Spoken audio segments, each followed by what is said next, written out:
If you're not familiar, this is the Surface Book. It's a laptop that Microsoft makes with a detachable screen that turns into a little tablet.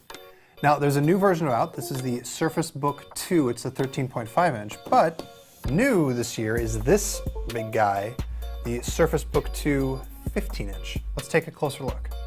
So the Surface Book is Microsoft's line of high-end professional laptops. That means they have super fast processors, graphics that put smaller laptops to shame, and they just have a very nice design, which is basically the same from what you've seen from before. So when you close it, there is a little bit of a gap here, but that's because this fancy hinge is designed so that when you open it up, even though the top isn't a whole tablet, it stays balanced. The other thing that's new this year, you hit this button to eject the screen, you can pop it off. The little mechanism for attaching it is way stronger now. They have these new metal fangs that fit into the slot, so the whole thing is a little bit more rigid. And as long as I'm holding this, this is the 15-inch version of the tablet, and it is kind of shocking how light the design is. Way lighter than you would expect it to be, honestly.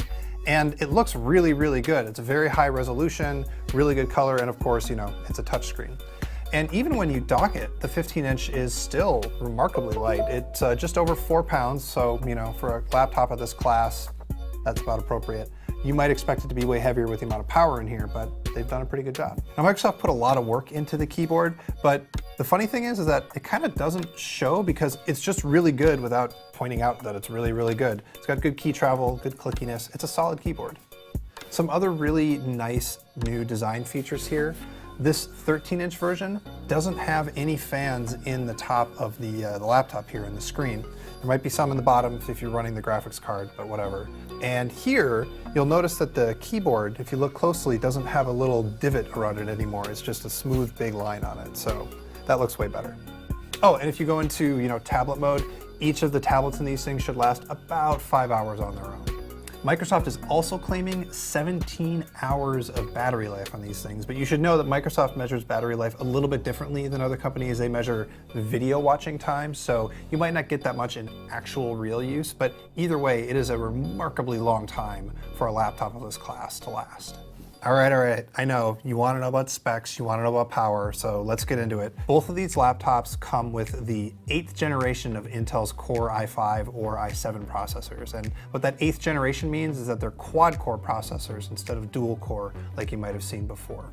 On the 13-inch, you have an NVIDIA GeForce 1050 graphics card, and over here on the 15-inch, it's a 1060. That means that it should be more than enough power to run virtual reality, run mixed reality, run all sorts of CAD and other sorts of high-end things, and also game at a pretty high frame rate if you want to.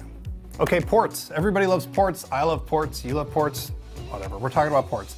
Microsoft is keeping plain old standard traditional USB-A on the side next to a big old SD card slot, so they are not keeping any of that away from you. But praise be, they have added USB-C, which you can use for USB-C stuff, or, you know, a display.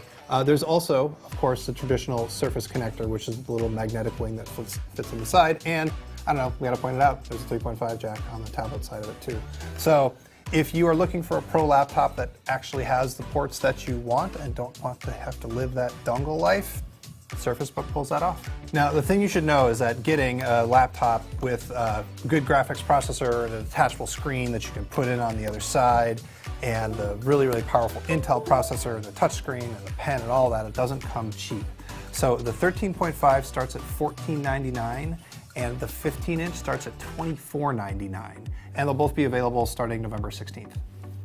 Boop. Boop. Boop. Oh no, doesn't boop.